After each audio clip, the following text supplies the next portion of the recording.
ponencias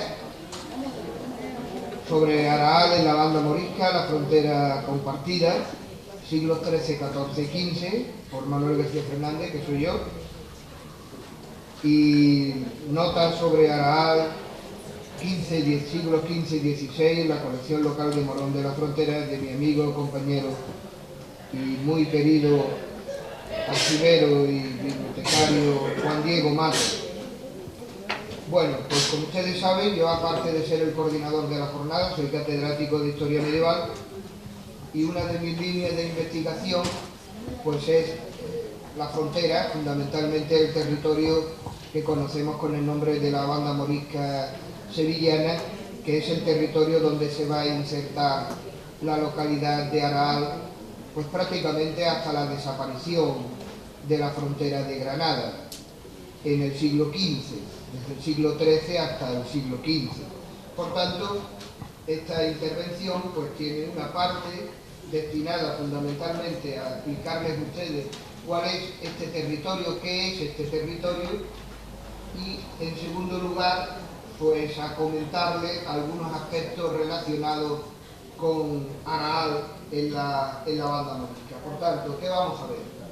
La banda morisca y la frontera, veremos el nacimiento de este territorio, las repoblaciones de los siglos XIII al XVI, analizaré algo de Araal en la banda morisca y después veremos algo sobre la vida cotidiana, la tensión militar, las relaciones pacíficas, la pretendida homosicultural.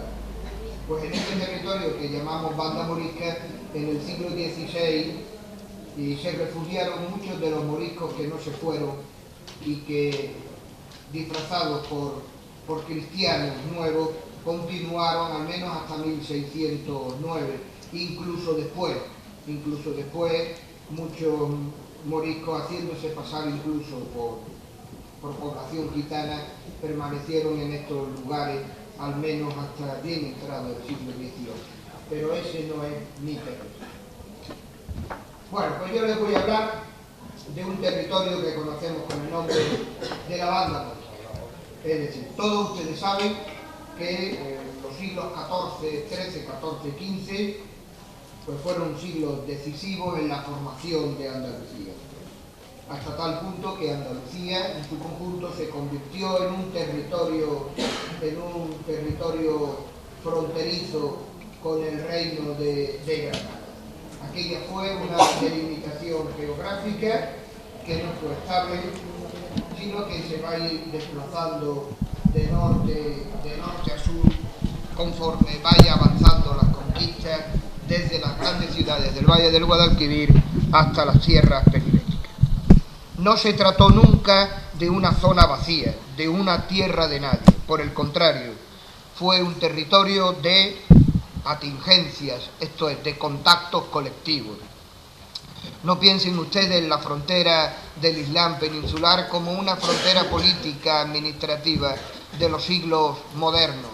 Por el contrario, la frontera del Islam peninsular, y especialmente esta última del reino de Granada, fue un territorio donde se situaba una pretendida separación política, pero en la práctica un espacio de múltiples contactos, de relaciones vecinales, comerciales e incluso culturales.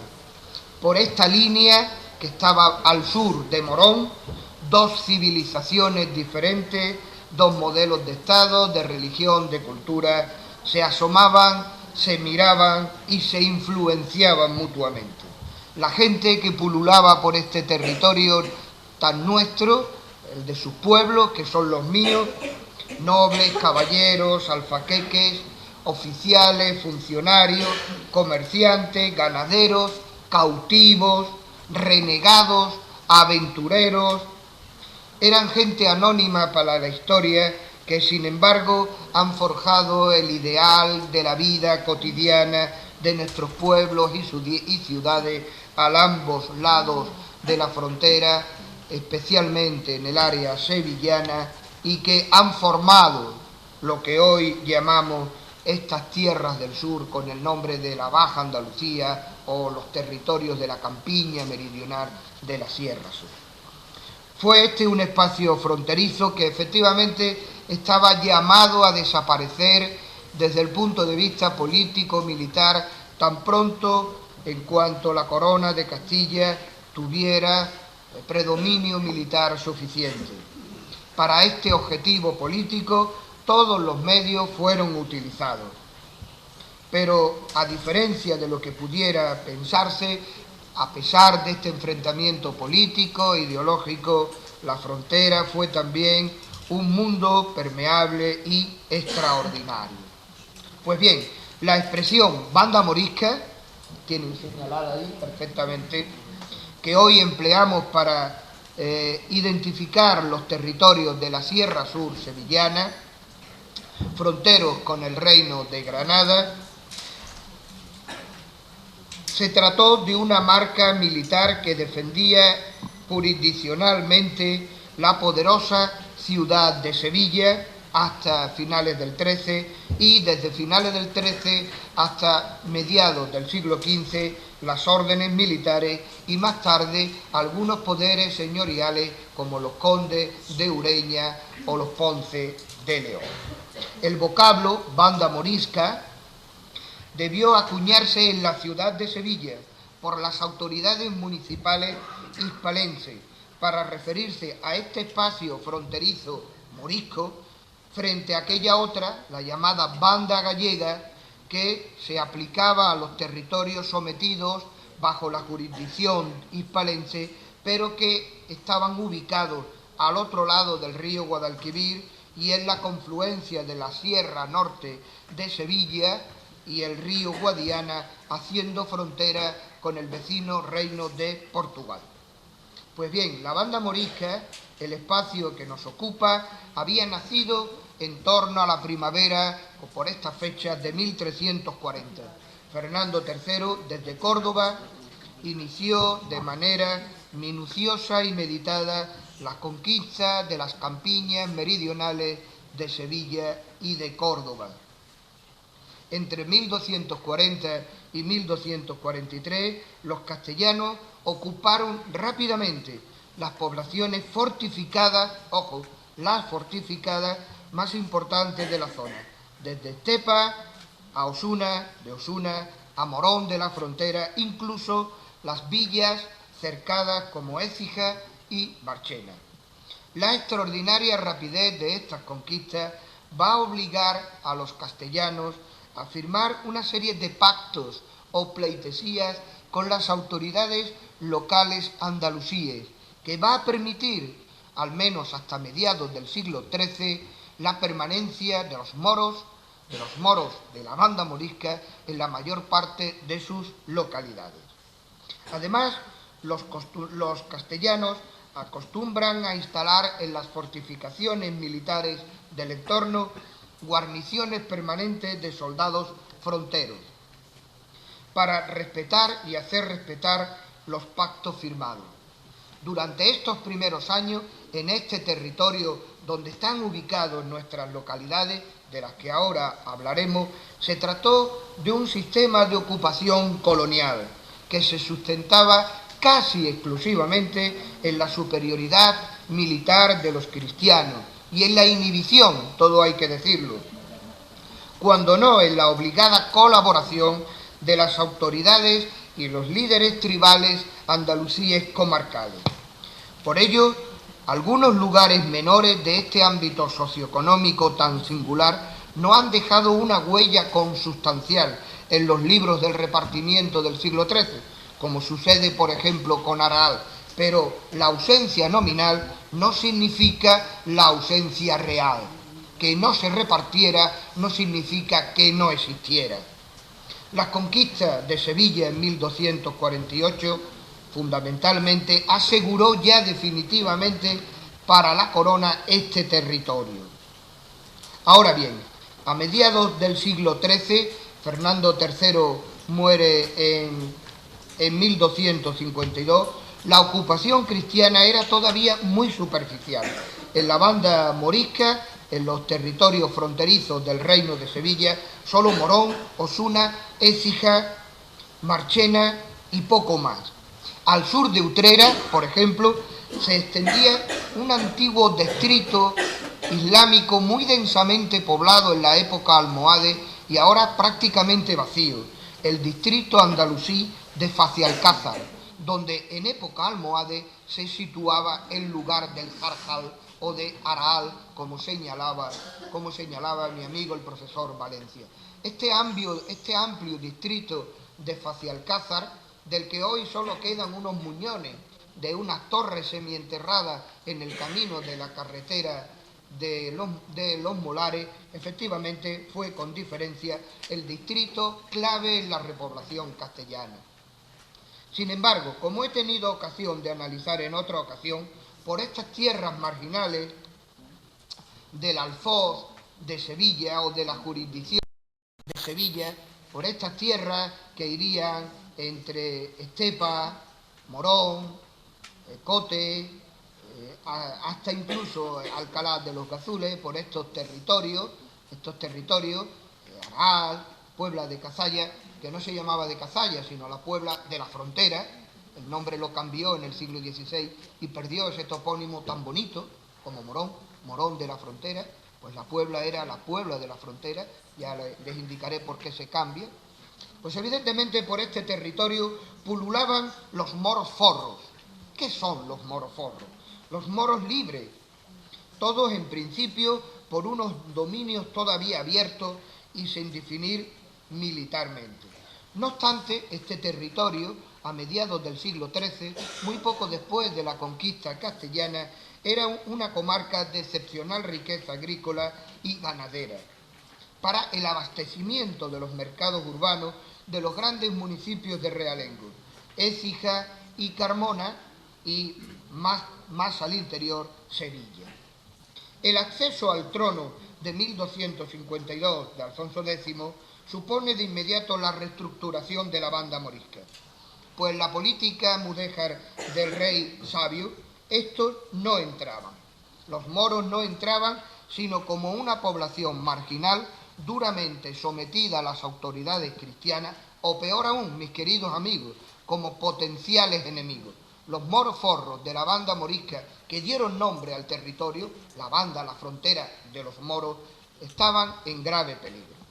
En este sentido, la ciudad de Sevilla recibió del rey en 1253 como término o jurisdicción toda la comarca que se extendía al sur desde Morón, Cot, Cazalla, Osuna, Lebrija, en las islas Captier y Captor. Desde Morón hasta el Bajo Guadalquivir, prácticamente hasta Lebrija, Las Cabezas, todo este territorio, las Aguzaderas, todo este territorio, los Molares, Utrera, todo eso quedó para defensa de la ciudad de Sevilla, con la intención de que Sevilla reforzara sus defensas y sobre todo su repoblación. De alguna manera, y no obstante las modificaciones posteriores en beneficio a las órdenes militares, la suerte del nuevo territorio y de las poblaciones y alquerías que se despoblaban una tras otra quedarían vinculadas ya y para siempre a la ciudad de Sevilla. Y algo muy importante, a los intereses agropecuarios y señoriales de las nuevas oligarquías urbanas como parte fundamental de su tierra, que a partir de 1333, de la tierra de Sevilla, que a partir de 1333 llegaba hasta Arcos y a partir de 1342 por el campo de Matrera hasta Villamartín. El caso de estas oligarquías urbanas lo estudiará José María Martín Humane en su magnífica tesis doctoral para el antiguo ducado de Osuna.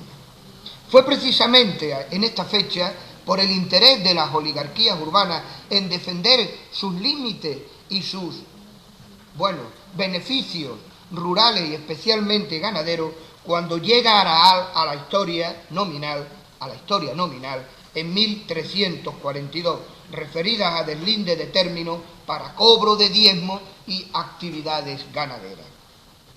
La pregunta, ¿fueron las autoridades sevillanas con el consentimiento regio y tal vez con el consentimiento del mismo Concejo de Sevilla los que comenzaron lentamente y conscientemente a violentar los pactos de los moros firmados con Fernando III? Yo creo que sí. Es ahora cuando, por ejemplo, los moros de Morón son trasladados a Silíbar, alejándolos de la frontera, porque interesaba que estuvieran en otras áreas más controladas, menos productivas, y dejar estas tierras moronenses para los intereses y los ganados de las oligarquías urbanas sevillanas.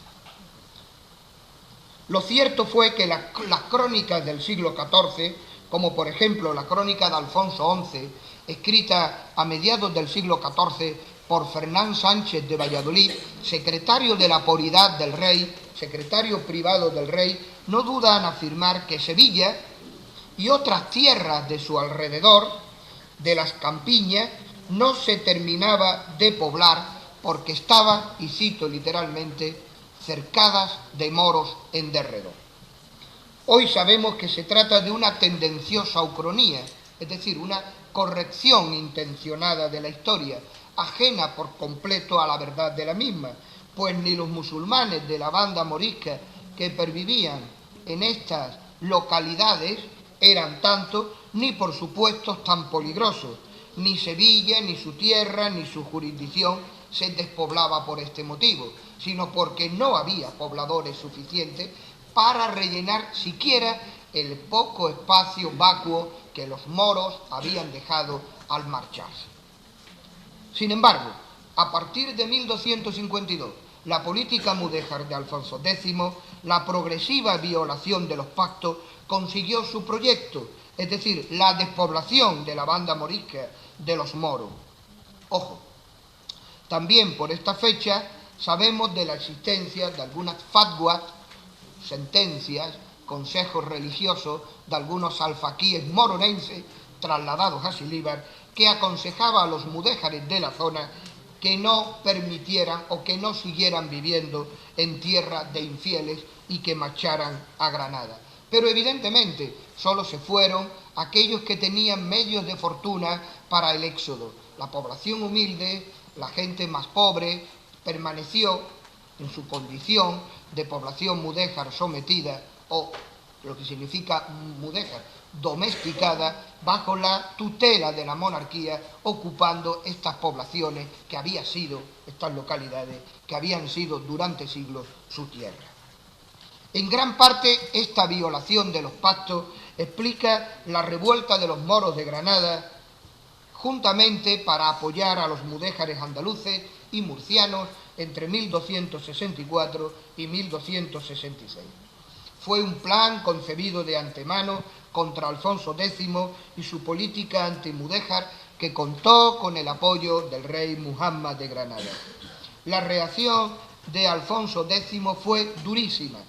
No solo aplastó la rebelión con casos muy violentos en Lebrija, en Arco o Jerez, sino que decretó la nulidad de los pactos y aconsejó a los moros que quedaban el exilio al otro lado de la frontera. Había nacido la banda morisca. Para las poblaciones de la campiña y de la Sierra Sur sevillana, el resultado más inmediato no solo fue la despoblación, proceso gradual que ya había continuado, sino lo más importante, que estas tierras nuestras, de nuestros pueblos, quedaron ya definitivamente a merced de los conquistadores cristianos, especialmente de las órdenes militares. Calatrava ocuparía Osuna en 1266, Estepa, Santiago en 1267 y en el área nuestra, Morón, Cote, a la tierra, a la orden de Alcántara en 1279. Y algo más importante, obligó el rey a que estas órdenes militares asentaran sus encomiendas mayores, es decir, sus instituciones fundamentales de poder y gobierno en estas localidades fronterizas de Osuna, de Estepa, de Morón y de Cote.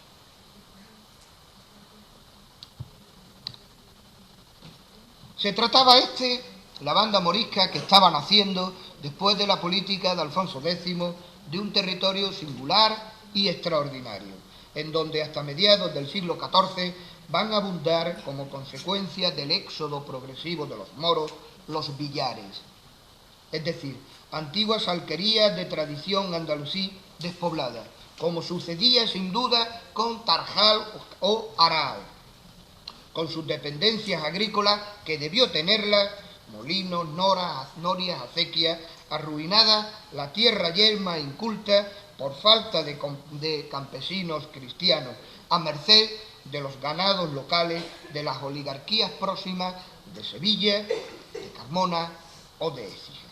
A lo más, simples heredades de pan en algunas casas abiertas ubicadas en los cruces de los caminos, y poco más. Incluso las antiguas fortificaciones militares experimentaron también un notable proceso de degradación arquitectónica, como ocurre con la ya citada fortificación de Facialcázar. Y sin embargo, era, mis queridos amigos, la retaguardia más inmediata de la frontera de Granada con el reino nazarí, un espacio vital para la economía hispalense, lo que va a justificar el interés de la corona castellana por potenciar su defensa y sobre todo su repoblamiento a partir del siglo XIV. Porque las razias de los norteafricanos a medianos del siglo XIV, especialmente el saqueo de los campos de Utrera, de Alcalá de Guadaira y de Lebrija, en tiempos de Adalmale al-Malik, a mediados del siglo XIV, va a obligar a reestructurar militarmente el territorio. Es ahora cuando Araal se articula en la marca fronteriza de Morón de la Frontera. Como ha estudiado detalladamente el geógrafo e historiador moronense, mi gran amigo Juan Pablo Morilla Cala, en magníficos estudios locales muy valiosos desde la perspectiva de la toponimia geográfica e histórica. La documentación conservada de la época nos recuerda los nombres de estas localidades entrañables vinculadas a la guarda de la frontera. En ellas conviven frecuentemente marginados y criminales. Por ellas se mueven pastores y cazadores, mercaderes y labradores con riesgos de sus vidas y de sus bienes. Las grandes ciudades del Valle del Guadalquivir, Córdoba y Sevilla, actuaron durante los siglos XIV y XV como centro logístico de hombres, alimentos, caballos, pertrechos y dinero, en la defensa de sus respectivos reinos, ya que sólo muy ocasionalmente unificaban sus esfuerzos. Lo mismo se podría señalar de otras ciudades tipo medio como Jerez de la Frontera, Carmona o Écija. Una segunda línea de fortificaciones defensivas gestadas a mediados del siglo XIV y que han llegado hasta nosotros se repartía por el territorio en un complejo entramado de castillos más o menos urbanizados, asociados casi siempre al poblamiento cristiano permanente de villas importantes, cabeceras de comarcas o generalmente distritos islámicos antiguos llamados iklins, a modo de marcas defensivas que generalmente estaban en manos de nobles poderosos o sobre todo de órdenes militares, como fue el caso de Morón, de Osuna y de Estella. Por último, un sinfín de torres fronterizas se ubicaban de manera dispersa por toda la banda morisca en un conjunto de construcciones desde castillos rurales, de refugio y de itinerario, a las muchísimas torres de cercas, atalayas almenaras, hasta simples torres ópticas y casas fuertes. Pero si ustedes cogen el coche y circulan por estas carreteras comarcales y se encuentran con algunas de estas torres, observarán rápidamente, si lo aprecian con detalle, que no se trata de edificaciones aisladas en medio de un paisaje o de un territorio hostil. Por el contrario, casi todas aparecen muy relacionadas entre sí y generalmente se integran en cinturones defensivos castrales superiores que reciben hombres y abastecimiento en caso de peligro de los núcleos fortificados de segunda línea. Curiosamente, a mediados del siglo XIV y a comienzos del siglo XV, Araal no aparece como un lugar fortificado, sino más bien como un espacio abierto, un hato o relleno para la custodia de los ganados locales al otro lado del río Guadaira, y por tanto alejado de la primera línea fronteriza a la sombra protectora de Morón y de Cote. La corona castellana sostenía con sus propios... Voy a poner la repoblación. La corona castellana sostenía con sus propios gastos estos edificios militares, muy gravosos para los concejos y los nobles en caso de tener que afrontarlo con sus propios ingresos. Las ayudas otorgadas por la monarquía a la reparación de murallas y fortalezas fronterizas, así como a los abastecimientos y defensas de las plazas de la banda morisca, estaba en manos de unos individuos fundamentales para la promoción política y local de linajes urbanos. Me refiero a los alcaides, cargo militar de gran importancia en toda la frontera. Era muy frecuente que miembros de la baja nobleza local, de las oligarquías urbanas de Carmona, de Écija o de Sevilla, ostentaran estos oficios como vehículos excepcionales de promoción social, económica y política en la comarca. De aquí que en la banda morisca se estructurasen una serie de pasillos a modo de caminos naturales que comunicaban el reino de Granada con Andalucía. Se frecuentaron los vados y los pasos del río Corbones a través de Carmona y Osuna hacia Ronda y Granada, los del río Guadaíra desde Morón hacia Ronda y Málaga y el cauce medio alto del río Guadalete hacia Jerez y Arcos por Cote y Olvera y las poblaciones de la serranía de Ronda. Pues bien, en estos pasillos existieron puertos fronterizos complejos y profusos que fueron lógicamente testigos directos de contactos bifrontes entre cristianos y musulmanes, pero también de frecuentes relaciones comerciales pacíficas entre vecinos fronterizos con los vicios y las virtudes propias de la gente que poblaban sus bordes, que no son muy diferentes a las de ahora, entre cuyas características resaltaban la aventura, la libertad, la audacia, el ingenio para sobrevivir al margen muchas veces de cualquier enfrentamiento ideológico o estatal. Uno de estos puertos secos fue Morón de la Frontera. El interés de la corona castellana por encomendar la protección de estos territorios más o menos peligrosos a iniciativas nobiliarias dio como resultado en la banda morisca la auténtica aparición de señores de la guerra, cuyos deseos de aventura y fortuna, de promoción económica y social, se complementa con la necesidad defensiva que la monarquía tenía de asegurar unas posiciones militares difícilmente sostenibles por la despoblación cristiana por sí sola desde los grandes centros más poblados del interior del Valle del Guadalquivir.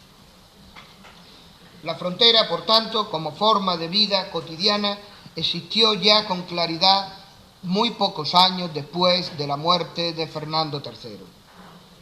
Ir a la frontera, ir a la banda morisca, en expresión repetida una y otra vez por los hombres de la época, significó durante los siglos XIV y XV adentrarse en un territorio nuevo, caracterizado por algunos rasgos socioculturales perfectamente identificados como propios al margen de la imposición castellana, porque la banda morisca, como sector bien diferenciado, alcanza su primera identificación a consecuencia del proceso repoblador de los siglos XIV y sobre todo XV. ¿Qué se repobló? ¿Quiénes fueron la gente que vinieron aquí? Antes de centrarme ya en Arás. El proceso repoblador del territorio vital se adivina con claridad tres etapas.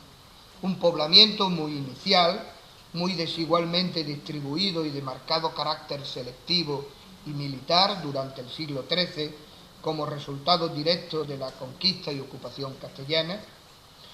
En segundo lugar, un nuevo proceso repoblador durante el siglo XIV, que les he puesto aquí un esquema, por el esfuerzo mutuo de las órdenes militares, de los cabildos, de los concejos de realengo y de la pequeña nobleza, y de campesinos sin tierra o sin tierra suficiente para sobrevivir, y en tercer lugar, la reorganización del territorio en el siglo XV y comienzos del siglo XVI, primero con el avance de la frontera más allá de Ronda, a raíz de su conquista en 1485, y después con la pérdida de Granada en 1482.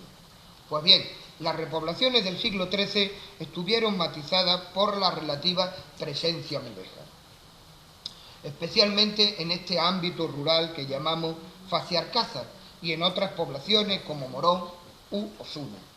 Estas actividades se justificaron por la extraordinaria riqueza cerealística y sobre todo ganadera, pero estaban mediatizadas por la presencia de los pactos que garantizaban a los moros sus propiedades.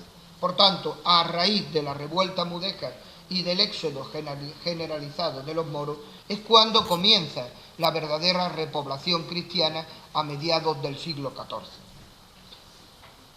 Durante el XIV se originan nuevos factores repobladores, como son, en primer lugar, un contundente proceso de concentración de la propiedad de la tierra, fundamentalmente cereales y pastos, adquirida a bajísimo precio a muchos campesinos pobres o arruinados como consecuencia de las inseguridades del siglo XIII. Segundo, en torno a estas propiedades, la creación de cortijos con escasa protesta de los cabildos municipales. Tercero, muy importante, la reparación o construcción de una torre en el cortijo en la que los monarcas dotan después de término.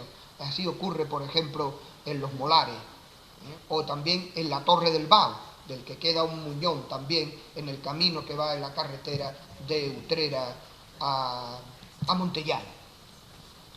Y tercero, el paulatino asentamiento al calor defensivo de estas torres de un número determinado de pobladores libres y francos, mediante la concesión de cartas pueblas más o menos generosas, autorizadas por los concejos y por la corona. En virtud de estas cartas pueblas, estos señores, que han concentrado grandes tierras, grandes propiedades, otorgan tierras de labor, huertas, dehesas, montes, edifican molinos, edifican lagares. Por su parte, los campesinos están obligados a ponerla en explotación. El resultado final, voy rápido, la creación de una comunidad aldeana de campesinos libres que son propietarios de tierra suficiente para sobrevivir. A diferencia del siglo XIII, la documentación del siglo XIV guarda silencio de la procedencia geográfica de estos campesinos, pero parece que en todas las poblaciones de la banda morisca o, como les he señalado aquí, durante el siglo XIV la mayoría procedían de las localidades de realengo. Es un proceso de migración del realengo al señorío. En líneas generales, se trató de un proceso migratorio interior de corto plazo, desde las tierras del interior, como Utrera, Alcalá de Guadaira, Écija o Sevilla, al nuevo señorío próximo. Las causas determinantes de esta migración se encuentran en dos fenómenos. En primer lugar, la fuerte presión fiscal de la corona, y en segundo, huyendo de la presión fiscal de la corona, las cartas pueblas señoriales eran más generosas, y en segundo lugar, la posibilidad de conseguir tierras buenas, tierras suficientes, que fueron de los moros, en muchos casos, como señala la documentación de Osuna, las viñas que fueron de los moros. Los moros andalusíes tenían viñas. Bien, el resultado, pues el nacimiento de comunidades aldeanas nuevas, precisamente Araal. La segunda mitad del siglo XIV encontramos referencias documentales, 1383, lo veremos ahora, cómo Araal ha pasado de ser un espacio abierto, semivacío, a un espacio semiurbanizado y con vecinos, que reclaman al concejo de Morón algunas iniciativas municipales. Las repoblaciones tardías o del siglo XV se deben fundamentalmente a otras iniciativas relacionadas con el fin de la frontera de Granada y la aparición de nuevos y poderosos señores. El Concejo de Sevilla llevó a cabo actividades repobladoras en Villamartín en 1502, en Villafranca de las Marismas en 1501. Por su parte, los Telles Girón, segundo conde de Ureña, Juan Telles Girón, llevó a cabo el poblamiento de la Puebla de la Frontera al otro lado del río Corbones, dando lugar a la Puebla de Cazalla.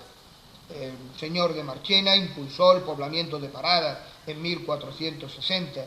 Lo mismo ocurrió en Tebas con el señor de Tebas, en Campillo, en 1462.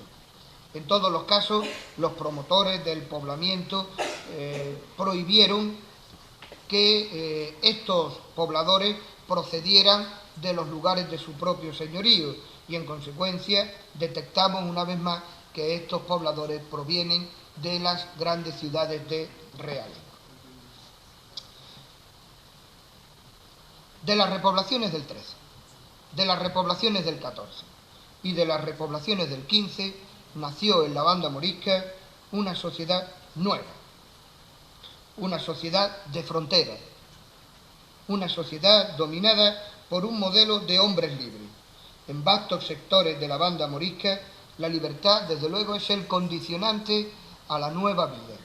Pero claro, la libertad en estos territorios fronterizos tenía un precio, y muchas veces el precio era la propia vida.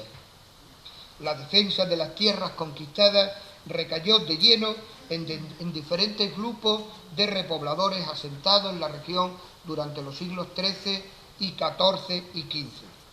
Las casas y las heredades que habían recibido en los repartimientos del XIII y las que recibirían en las villas y ciudades conquistadas o repobladas durante el XIV y XV, obligaba a estos nuevos pobladores de la banda morisca a prestar notables servicios militares, de suerte que las villas y ciudades de esta nueva frontera se llenaron de categorías sociomilitares, caballeros de linaje, caballeros villanos y sobre todo peones. En otras localidades, cabeceras de marcas fronterizas de primera línea, es muy frecuente encontrar ballesteros, lanceros, arqueros, gente de armas, así como grupos especializados en la guerra fronteriza, de los que hablaré más adelante, en la depredación y en la violencia, dando un sentido extremadamente inseguro a estas poblaciones en las que, como dicen las fuentes del siglo XIV, casi todo el mundo iba armado. Adalides, almocadenes, almogávares o peor aún, homicianos. En las plazas, hablaré de ello, fortificadas de especial importancia estratégica, próximas a la primera línea, las obligaciones se mueven desde un punto de vista, las obligaciones militares, mucho más explícitos. En documentos municipales de Morón, de Marchena, de Osuna, de mediados del siglo XIV, se alude con frecuencia a la asistencia de servicios de vigilancia en los campos, de guardas en las torres y atalayas fronteras, de escucha, de espionaje del territorio enemigo. Pues bien, en este territorio está Aral. ¿Qué sabemos de Aral? En este territorio es una localidad más. Bien, dejando de un lado los interesantes anales de Bohórquez Villalón del siglo XVII, el diccionario de Pascual Madó, e incluso estudios toponímicos de Jaime Oliver de lengua española en el siglo XX, en donde se aportan diferentes y variadas y curiosas interpretaciones del topónimo Aral, Joaquín Pascual Barea ha dejado bien claro en sendos estudios del año 1994 y 1996 que Aral nace para la historia a mediados del siglo XIV. Punto y final. Efectivamente, nace para la historia en 1342 y se alude a un lugar, a un rellano del paisaje de la banda morisca que comienza ahora a ser abrupto en las campiñas meridionales sevillanas y en las primeras estribaciones de la Sierra Sur. Inserto, desde luego, en la jurisdicción de Morón de la Frontera, cabecera bien fortificada y fundamental, como hemos visto ya desde finales del siglo XIII, de la defensa de la banda morisca sevillana. Pero mi querido Joaquín Pascual Barea me debe permitir que yo le comente que no comparto para nada su interpretación. A mi juicio, muy literaria y tal vez precipitada.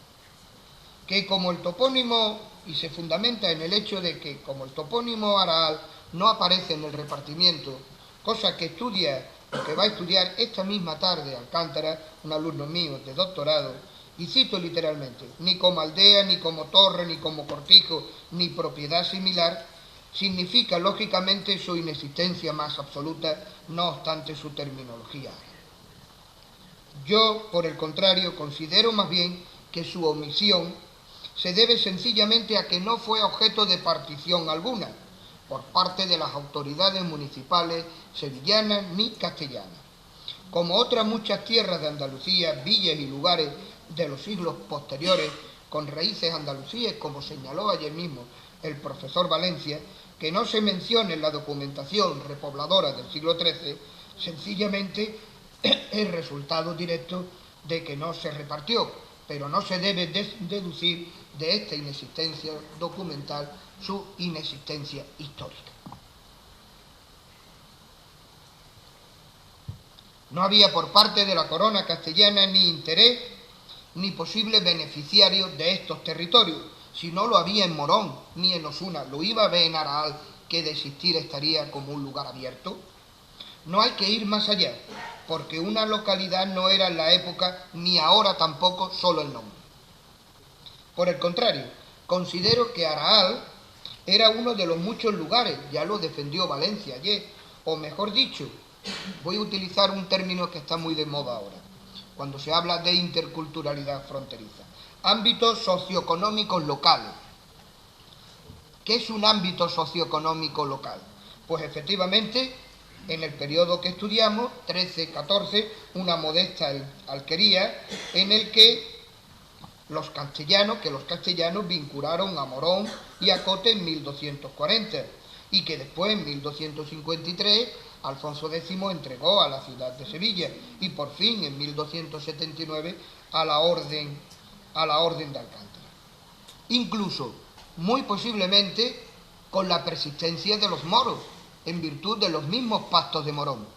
Los mismos pactos de Morón, que era la cabecera de la jurisdicción, el ICLIN, que garantizó a Morón la permanencia hasta 1256, que se trasladan a Silíbar de una población mudéjar, debía garantizar también la existencia, muy posiblemente, de una población en Araal. ¿Cuánto? No lo sabemos. Pero, ojo, ya lo apunta Mercedes Borrero y Ana Viña en sus diferentes estudios sobre la tierra de Morón de la Frontera y la banda morisca durante los siglos XIII al XV. Dicho esto, sí es verdad que hay que admitir que la configuración definitiva del territorio llegó en tiempos de Alfonso XI, como toda la banda morisca. Araal no aparece como un lugar fortificado de primera línea, sino más bien como un lugar secundario, abierto, de paso, cruce de caminos, y casi siempre a partir del XIV, ojo al interés de las oligarquías urbanas sevillanas, relacionado con posibles abrevaderos del ganado, no solo de los vecinos de Morón. Tengan ustedes en cuenta una cosa, en 1253 Morón está vinculado a Sevilla y hay confluencias de intereses entre las oligarquías sevillanas y lo que podría haber en Morón de la Frontera. Pero hay otro aspecto también muy importante. Desde la conquista sevillana de 1240, de la Campiña, hasta 1243, Morón es un territorio autónomo, es con su término y su jurisdicción, en el que estaría Araal, como este lugar de paso, organizado a fuero de Sevilla, y en el fuero de Sevilla se detectan muy claramente las vinculaciones de las oligarquías a esta explotación ganadera en estos territorios fronterizos. Además, queda claro que en la segunda mitad del siglo XIV, Araal sí que está dentro de la marca jurisdiccional, de la marca militar de Morón, y que Araal estaba destinado, desde luego, a ciertas labores agrícolas de supervivencia de la retaguardia más inmediata, en donde los pastores sevillanos o moronenses de la zona debían reunir sus ganados, sus casas de labor, en tiempos de dificultades militares con los granadinos, muy frecuentes en la primera mitad del siglo XV, de Setenil, de Ronda o de Zahara, que frecuentemente raciaban las tierras de Morón, pero al otro lado del río Guadalete. De modo que en este sentido es importante señalar que en la documentación municipal sevillana del siglo XIV, ni tampoco En la más abundante y moronense del siglo XV, el lugar de Araal fuese señalado como objeto de racias y saqueos por parte de los musulmanes. Llegaron en el año 1404, 1449, 1483 a poblaciones de la banda morisca como Coronil, Utrera o Los Morales, al otro lado del río Guadaira. El río debió constituir una barrera defensiva importante en el Araal, aunque Araal nunca renunciase desde los primeros años del siglo XV, en concreto desde 1426, a los gastos derivados de la defensa de la marca militar de Morón, a la que estaba obligado a contribuir. Bueno, que es algo nuevo, ¿no? Les he puesto aquí, ahora voy a abundar algo más, les he puesto aquí algunos condicionantes: la herencia andalusí, el topónimo y algo más. El topónimo necesita algo más: el repartimiento de Sevilla en 1253, las actividades ganaderas, la presencia mudéjar dentro de los mismos pactos de Morón, que duda cabe. Por eso no se reparte, porque los moros fincan en lo suyo, como tampoco tenemos un repartimiento de Morón. Los moros fincan en lo suyo, hay poco que repartir, pero de ahí no podemos deducir que no existiera, cuando fuentes andalusíes del siglo XII nos están dando ya la existencia del término o del topónimo. La jurisdicción de Morón como marca militar está clarísima. El nacimiento para la historia en este deslinde del cobro de diezmo de ganados, que se trata de un lugar abierto, fortificado, no lo sé, tengo mis dudas, pero en cualquier caso para guarda de los ganados de vecinos de Morón y de las oligarquías próximas, fundamentalmente sevillanas, que en la segunda mitad del siglo XIV, y de esto voy a hablar ahora, se detecta una actividad repobladora importante, tal vez por la Orden de Alcántara, y que desde luego en 1378 el Cabildo Municipal de Araal, es decir, la existencia en 1378, solo una generación después de la apertura para la historia, hay un Cabildo Municipal, es decir, un concejo, y donde hay un concejo hay un lugar, con sus alcaldes, que reclaman a Morón derechos municipales, por ejemplo, el derecho a elegir sus propios oficiales, y que quieren pagar, porque el que paga puede exigir después gastos militares en la defensa del territorio de la marca moronense. Y más tarde, en 1462, hay una reclamación ante el conde de Ureña, por arriba de Morón, ante el primer conde de Oreña, ante Alfonso Telles Girón, de antiguos privilegios locales, entre ellos el inicio de un proceso de separación o disgregación con Morón de la Frontera, que terminaría, como ustedes saben, un siglo después, en 1462. Esto no se improvisa. Es decir, estos datos que les estoy refiriendo, desde luego manifiestan la existencia de un lugar, bueno, abierto, destinado a la ganadería, puede que no fortificado de momento porque no hacía falta, y desde luego como un lugar perfectamente identificado. Así pues, a comienzos del siglo XV, en 1403, en las actas capitulares de Morón de la Frontera, encontramos ya Araal como una aldea plenamente constituida. Esto no nace de hoy para mañana. Que contaba con sus propios alcaldes, 2, y algunos oficiales municipales, no sabemos cuántos, capaz de reclamar a los oficiales de Morón, de donde dependían, libertades jurisdiccionales plenas. Asimismo, debían de disfrutar esta localidad de Araal de las ventajas y privilegios fiscales y económicos que gozaban todos los vecinos de Morón, igual que todos los vecinos de la tierra o jurisdicción de Sevilla gozaban de los mismos privilegios, libertades y franquezas que la ciudad de Sevilla. Por ejemplo, Alcalá de Guadaira era tierra de Sevilla y gozaba de los privilegios y fiscales y exenciones que tenían los vecinos de Sevilla. También tenían las mismas obligaciones militares. Por lo igual debía ocurrir con Araal. He estudiado los documentos fiscales que otorga Enrique II a Morón en 1378 y deduzco que si Araal era parte de la jurisdicción de Morón, debía tener también los mismos privilegios fiscales y económicos que disfrutaban los vecinos de Morón, porque también participaban, igualmente que los vecinos de Morón, de las cargas, penosas cargas militares, unidos a Morón en lo bueno y en lo malo. En consecuencia, como otros muchos lugares de la banda morisca, Araal debió experimentar durante la segunda mitad del siglo XIV como Coronil, como Los Molares, como la Torre del Bao, como el Cortijo de Gómez Cardeña, como Utrera, debió experimentar un notable crecimiento poblacional, impulsado tal vez por la propia Orden de Alcántara, la inexistencia o la pérdida del archivo militar de Alcántara, del que conservamos muy poco, y lo que conservamos está en Morón, que permítanme que diga que para esta época tiene, habida cuenta la localidad, lo que es, no es Carmona, no es Écija, pero para una población como Carmón tiene, con diferencia, el mejor archivo municipal de Andalucía, y desde luego las actas capitulares más antiguas de Andalucía, que comienzan en 1402, pues ahí no encontramos una documentación de la Orden Militar de Alcántara, sino procesos marginales, libros de cuentas, noticias en las actas. Pero qué duda cabe que a finales del siglo XIV, en el último tercio, en 1378, Araal, el concejo de Araal, es decir, una villa formada, reclama a Morón una serie de libertades municipales, lo que justifica, a mi entender, la reclamación posterior de derechos y privilegios locales en 1462 ante el conde de Ureña, don Alfonso Telles Girón, con independencia de que lo hiciera o no los vecinos de Morón, de la frontera, como había realizado ya, dice el documento, en tiempos de los maestres de Alcántara, don Juan Gutiérrez de Sotomayor y don Gómez de Cáceres, que es el que hace el cambio del señorío de Alcántara al señorío de don Pedro Girón y después de los condes de Ureña.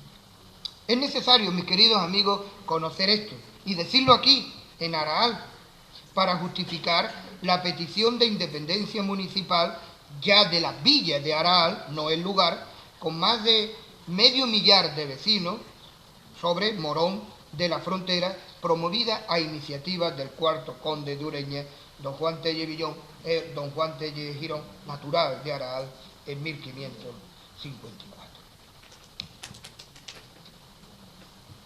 Yo no sé si explicarle algo, creo que sí, un poco de la vida cotidiana, de cómo era en estos territorios aralenses y de la banda morisca esta vida cotidiana, una vida cotidiana que se mueve entre la guerra y la paz, un poco para descargar, ¿no?, de tantas reflexiones institucionales, repobladoras, poblacionales, pero que era lógico que me tocara a mí decirla para centrar un poco la intervención y recordar que estamos aquí y que estamos hablando de lo que estamos hablando, del lugar de Araal.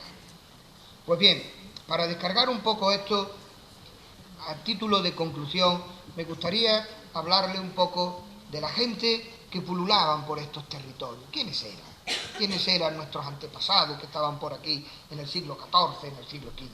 Pues bien, la crónica menuda de cualquiera de estos lugares de la banda morisca, como por ejemplo la de Morón, que yo he trabajado y editado ahí, genial, es la vida cotidiana, la vida misma. Si leen ustedes las actas capitulares de Morón de la Frontera, las de 1402, con su transcripción que hice con mi maestro, el profesor González Jiménez, verán la vida misma y observarán que la Edad Media está ahí, no hay que ir muy lejos, está a la vuelta de la esquina. Salimos de aquí, de la Casa del Aire, y aquí está la Edad Media. Nos imaginamos a la gente y a los hombres porque son casi como nosotros y sus preocupaciones son, y sin el casi también la misma, la supervivencia.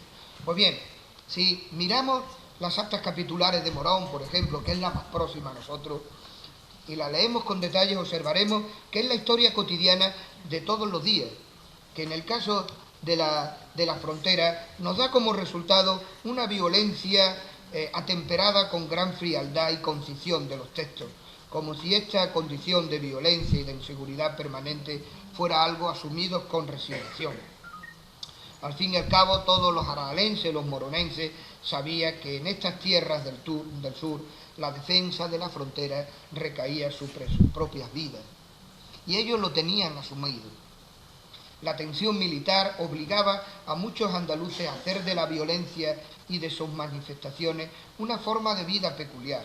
En Morón, como en otras localidades andaluzas fronterizas, se constata la existencia de individuos desarraigados y aventureros, que desempeñaron un tipo de actividad económica caracterizada por la explotación depredatoria del enemigo.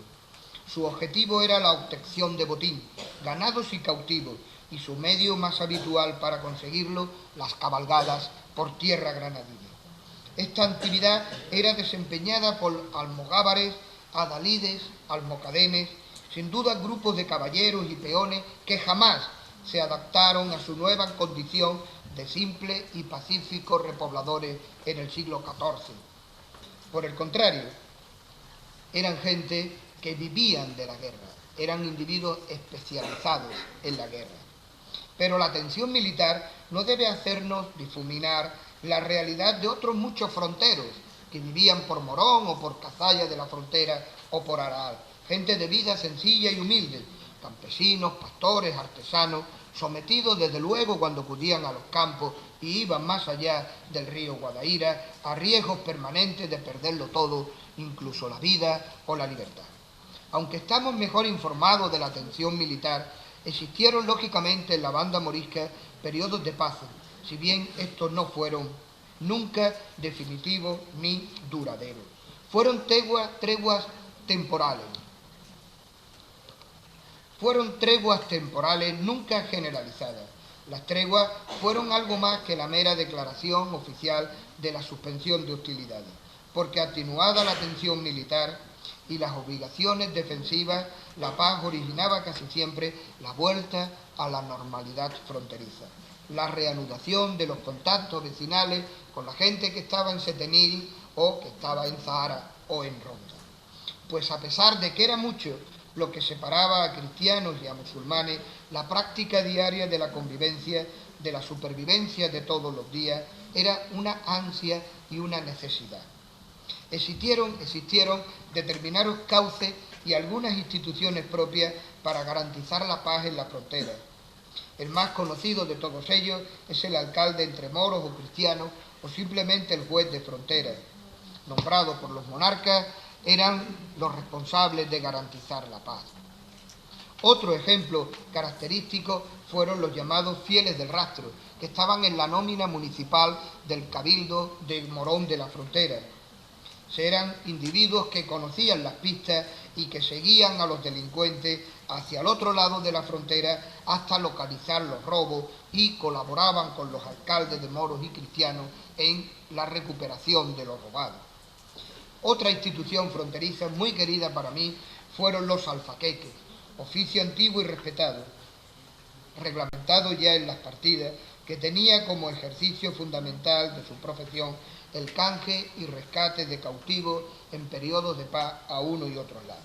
Aunque también existían alfaqueques municipales, la corona creó en el siglo XV el alfaqueque mayor o de la frontera, en manos de los señores de Castellar y del Viso, los Arias de Sable. Para concluir, la frontera de la banda morisca establecía cauces para algunos procesos de culturización y hasta de admiración por Granada en todas las poblaciones del sur.